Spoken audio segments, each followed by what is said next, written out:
A lot of the people in the comment section went at me and defended Erik ten Hag. I don't know if they were just defending him because they truly believe in him or they're just embarrassed. I want to know because I think, like I said, as a true supporter, you should want your club to do better. Everyone was David Moyes out, David Moyes out, David Moyes out. And then as soon as Julian Lopetegui takes over, West Ham absolute shambles this season. That's the same issue that Antonio Conte said that they had, that Mourinho said that they had, which is just the mentality at Tottenham is not that of a championship team. Ladies and gentlemen, welcome back to the Next Goal Wins TV. Coach Javi here, and I figured we would do a little Premier League weekend recap. Just sit in the studio, talk about some of the matches, talk about the table. A lot of important matches were played this weekend, a lot of big matches, and a lot of big results as well. So if we look into the table, Liverpool first place, Manchester City in second, Arsenal third, Chelsea surprisingly in fourth. And we'll talk a little bit about Chelsea in a second, but let's start with Liverpool.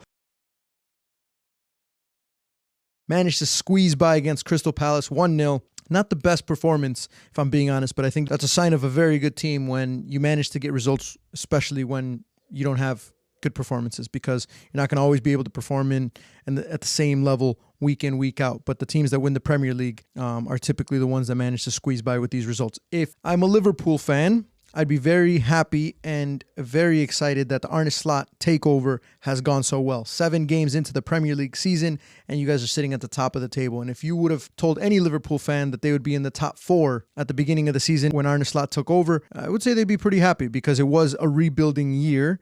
The transfer window in the summer was not the greatest, and yet it actually played to your benefit because you got players like Gravenberch who have been playing so well, and the team looks like they're playing under a good system. They believe in the system, and Arne Slot knows exactly what he's doing. So, round of applause for the Liverpool fans.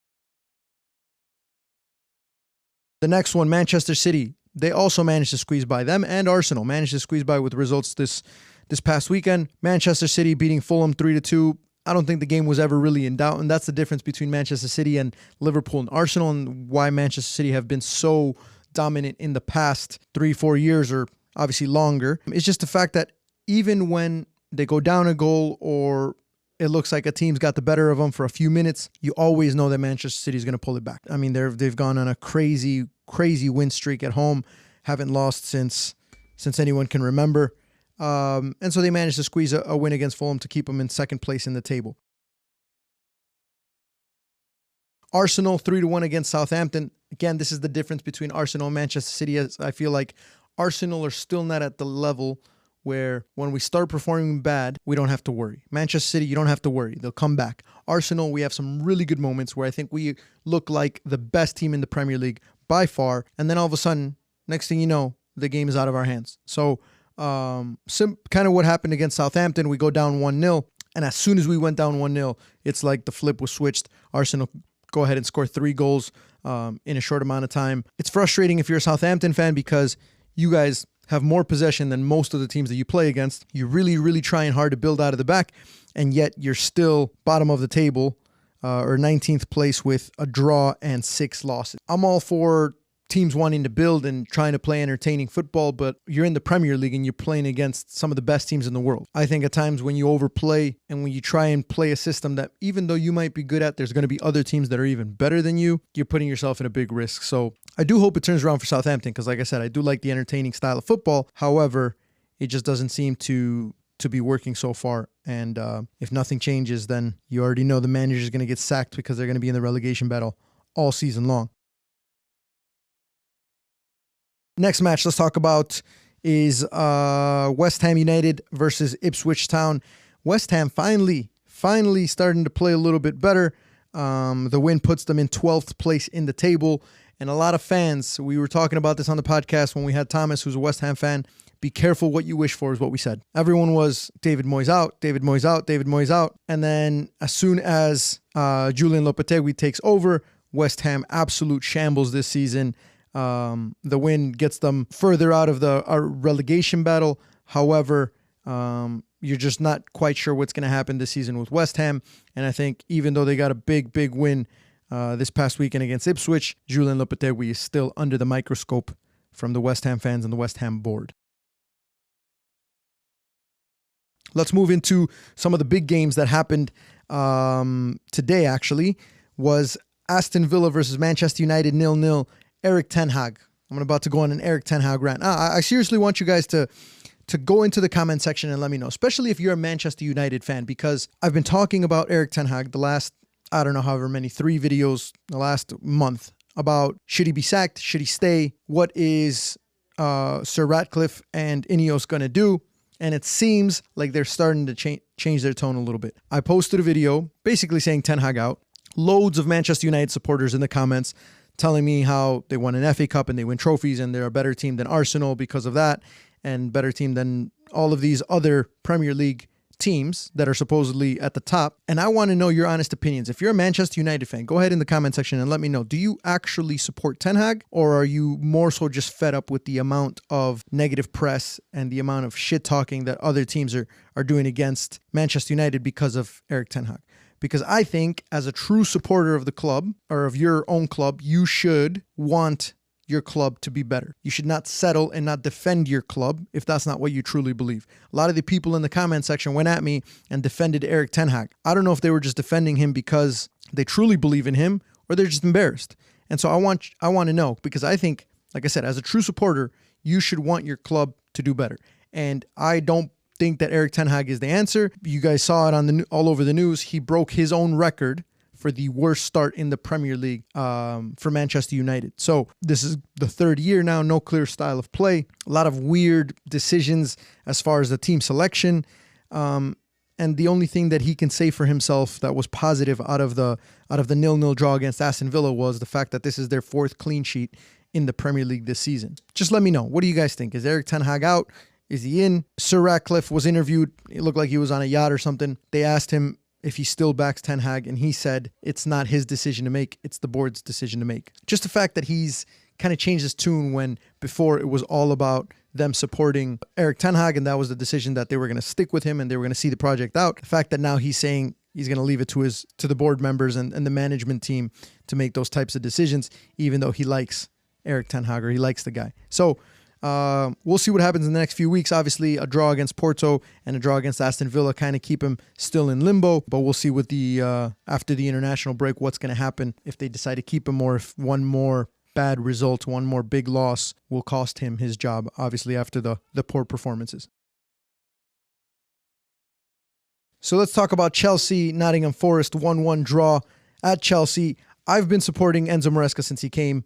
I think that he is a good manager. I think he played it very risky with the system and the style of play that he wanted against Manchester City in a preseason friendly. So he got absolutely destroyed there. But I do think that when you are so specific about the way you want your team to play, even though it's risky, as long as you believe it and you make the players believe it, I think it can really work out. Or it's going to go straight downhill and you'll get sacked in the morning. But Enzo Maresca, coming from the school of Pep, has done a really, really good job. I think he's a very good coach. And I think now, when you have the best player currently playing in the Premier League, which is Cole Palmer, you have the players to be able to play in the system that you want to play. So I think when he plays against Manchester City, when he plays against Arsenal, those are going to be the really tough games for him. Liverpool as well, because those teams aren't going to let you build out in a 2-3-5. And I think it's going to be very difficult to play that risky, entertaining, attacking style of football against some of the top teams in the Premier League. However, keep building their confidence, because Cole Palmer's been playing very, very well. Madueke has been playing very well. You got very dangerous players coming off the bench in Joao Felix and Pedro Neto. And the back line was criticized a lot because very inexperienced, very young. They've been playing pretty well. So Chelsea sitting in 4th in the table after the shambles that has been that club for the last couple of years. It's starting to look a little bit more stable under Enzo Maresca. He looks very passionate on the sidelines. The fans seem to like him. And I think Chelsea is going to be the team that flies under the radar throughout the season, sitting in 4th, 3rd, that eventually can... I don't think they'll challenge for the title this season. I think it's going to take them a lot longer than that. But I definitely think that they're looking at Champions League football the way that they've been playing recently. Lastly, Tottenham Hotspur, Brighton, and Hove Albion. What a game. 3-2. Brighton comes back down 2-0 at halftime. Tottenham playing really, really well in the first half, and it absolutely falls apart in the second half. Brighton score 3 goals in the second half, and honestly, it looked completely one-sided. Tottenham looked like they had just given up. Big Ainge in the post-match press conference said that they had accepted their fate, and that was the first time that he's seen a performance like that from them since he's been there. That's the same issue that Antonio Conte said that they had, that Mourinho said that they had, which is just the mentality at Tottenham is not that of a championship team. And when you go up 2-0 at halftime, I mean, you tell me how many times Manchester City or Arsenal have lost a match in recent years with a 2-0 lead at halftime. So I do think that's one of the few games in which a manager can criticize his team. I think he has every right to do so, to go into the press conference to talk about how it was just not good enough, it was unacceptable, that they have to change things. However, the interesting part about all that is that we criticize Big Ainge for that very reason. The fact that he is so strict on the way that he wants to play, that he's not willing to change things when things aren't working. If you're going to talk about your players and about the mentality that they showed and about not having the willingness to keep hold of that lead and play a full 90 minutes of good football, then you should also be held accountable for the fact that there's times where you are clearly wrong in your tactics and you need to change it, and you don't. And that leads to a lot of the Tottenham losses, especially coming after such a massive win at Manchester United or versus Manchester United, 3-0. You think they have all the confidence in the world with a brilliant first half against Brighton, and then all of a sudden it just falls apart in 45 minutes in that second half. So same old Tottenham. I'm not going to lie, same old Tottenham. I think they're going to be flying right around 6th, 7th, 5th spot maybe, depending on who they're playing and what time of the Premier League season it is. I don't see them getting Champions League, but I do see Big Ainge keeping his job for this entire season because they're a good team. They got some good players. And if you guys can keep Van de Ven healthy this season, there's a good chance you'll get a lot of points. So that's the Premier League weekend roundup or recap, whatever you want to call it. I'll try and do these every single weekend so we can just kind of catch up on what's going on. Please let me know in the comment section down below if I mentioned your team, if I didn't mention your team. What are your thoughts of this weekend? And the big questions. Ten Hag out? Big Ainge out? I don't think Big Ainge out, but Enzo Maresca in. Manchester City looking a little bit weaker. Arsenal, not the best performance against Southampton. Liverpool squeezing by. It's a weird weekend in the Premier League with some interesting results, but let me know in the comment section what you guys think.